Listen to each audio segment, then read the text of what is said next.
Hello everyone, welcome back to Blacksmith Studios. My name is Jack and today we are going to talk about my theory for Lonnie Lincoln in Your Friendly Neighborhood Spider-Man and how, by the end of the series, we could see him become the villain known as Tombstone.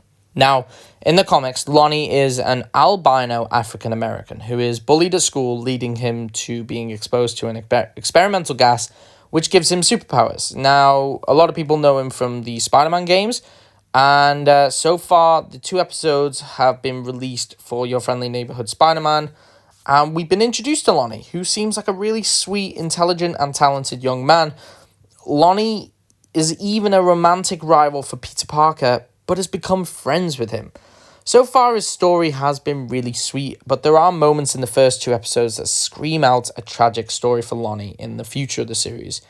So I noticed this when I was watching these 2 episodes, so this is where my theory has sort of grown, and I thought I'd share it with you. So for one, he is an albino in this universe, and he seems to be very popular in school. So this really changes from his counterpart from the comic books. And it could be said that he won't turn out just like his comic book counterpart, but some scenes seem to suggest that history will repeat itself.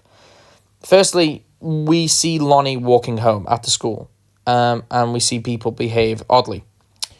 Well, more specifically, in a racist and discriminatory manner. For example, on the subway, an elderly woman sort of turns her grandson away from Lonnie, kind of disgusted. She looks disgusted.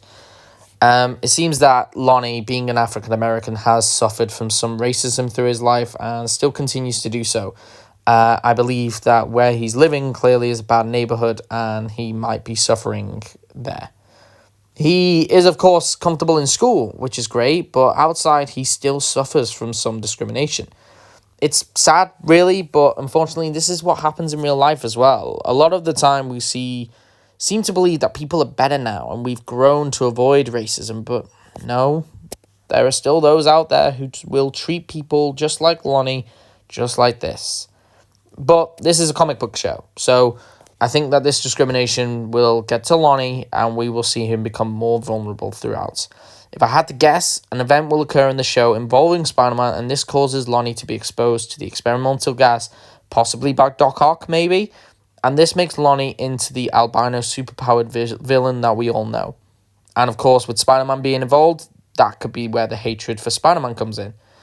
The way the show is going, and after the showrunner's comments, I believe Lonnie's story and character will be something that fans will need to keep an eye on as we eventually see the tragic tale of Lonnie's attempts to become this invulnerable person, invulnerable to the pain that he feels on the inside.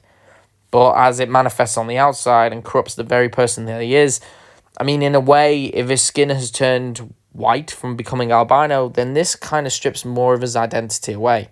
My partner, being personal here, is half Nigerian. And it's beautiful the way that she talks about her culture as part of her identity. It's part of what makes you, you know? So having Lonnie feeling vulnerable at the discrimination and watching him strip away more and more of his identity to maybe become more liked by society or more, I don't know, more accepted by society. It will be truly sad to see this, but it would make for an incredible story and origin for Lonnie to finally become the Tombstone. This is all a theory and could be completely wrong, but if this is the direction the series is going, then you can bet there will be tears from me. Lonnie has stuck out so far, and I really love his character, so seeing him become a villain at the end will be a very hard thing to watch. But anyway, thank you all so much for listening. I'd love to hear your thoughts on this theory in the comments below. If you like this video, then please like and subscribe for more content like this. I'd like to thank you all again so much for watching, and I hope you all have a great day.